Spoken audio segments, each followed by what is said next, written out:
South Bronx, the South Bronx, South Bronx, the South Bronx, South Bronx, the South Bronx, South Bronx, the South Bronx. Many people tell me this style is terrific. It is kind of different, but let's get specific. KRS-One specializes in music.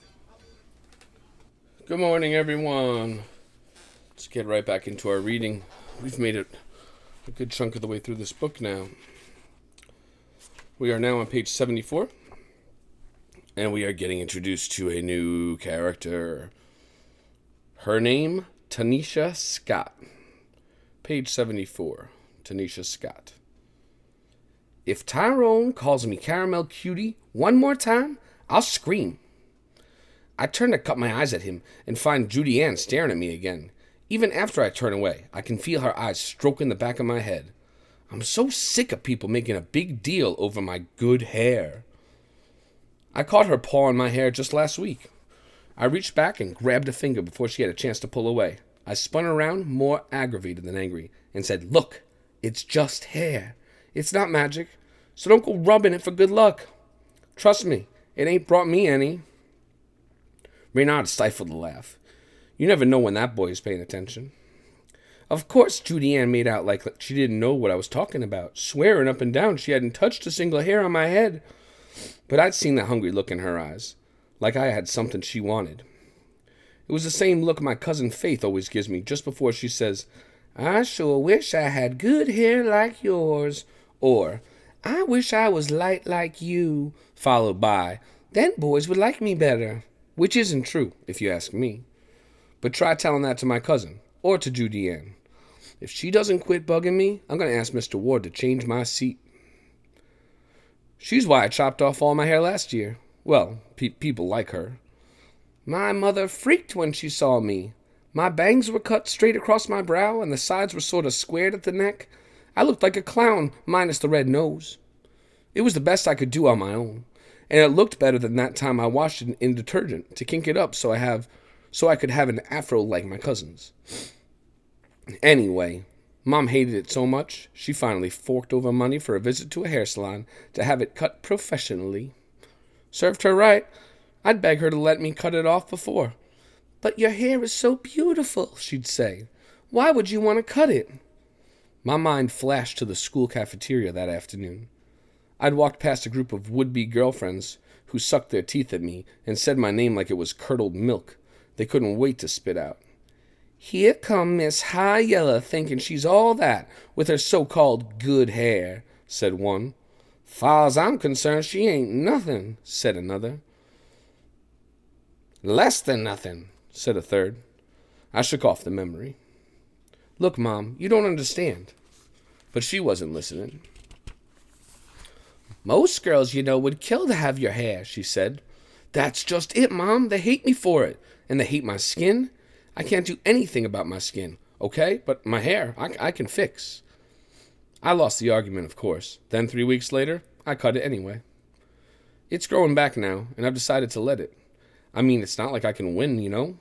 I've tried dressing down in t-shirts and baggy pants with no makeup, and it's still either, "Come here, pretty mama," from cocky boys like Wesley, who I have absolutely no use for, or getting grief from girls I used to want to be friends with.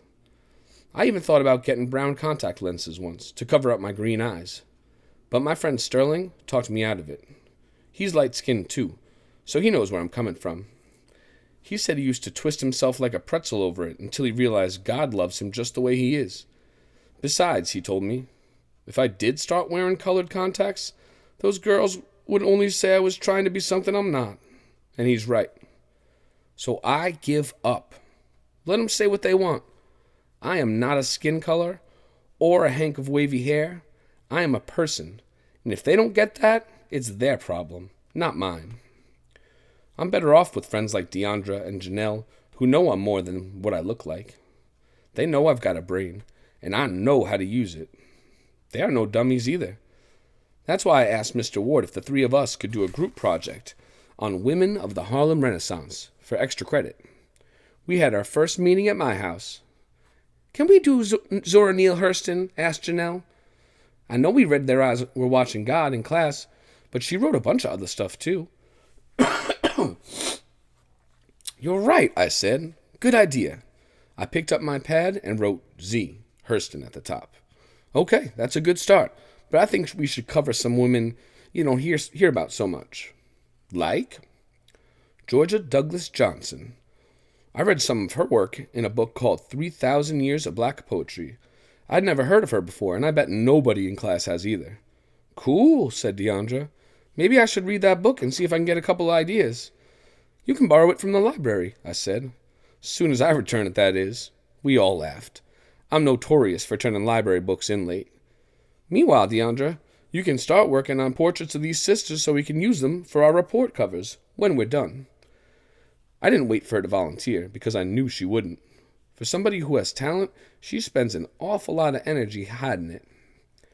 But I figure if enough people tell her she's good, she'll start believing it.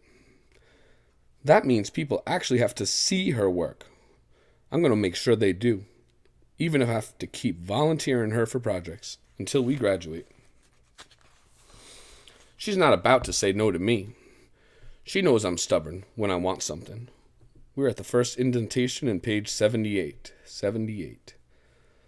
Fine, says Deandra. I'll do the portraits, but don't look at me when Mr. Ward sees those report covers and busts out laughing. Laughing? What do you mean laughing? Janelle and I looked at each other. I nodded, and on the count of 3, we jumped on Deandra and tickled her till tears of laughter squirted out of her eyes. Them's my girls. They don't care what I look like. They know that the only difference between my color and theirs is that the slave master who owned my family raped my great-great-grandma instead of theirs.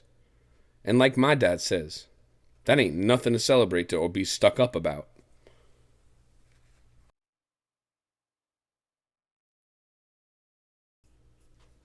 Looking over at page 79 here, we have an open mic Friday. This poem's entitled For the Record by Tanisha Scott.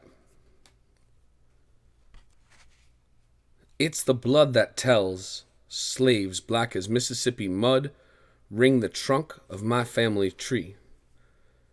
They speak through me, black as they want to be. The slaver's white drop couldn't stop the spread of African cells. They're bred in the bone, past the slick hair, the too fair skin. So don't tell me I can't fit in. My heart beats like a talking drum. My mom hums to Bessie, just like yours. The brothers in my dreams are pure ebony and blue-black grandmother arms, like the ones that cradled my ancestors have often cradled me.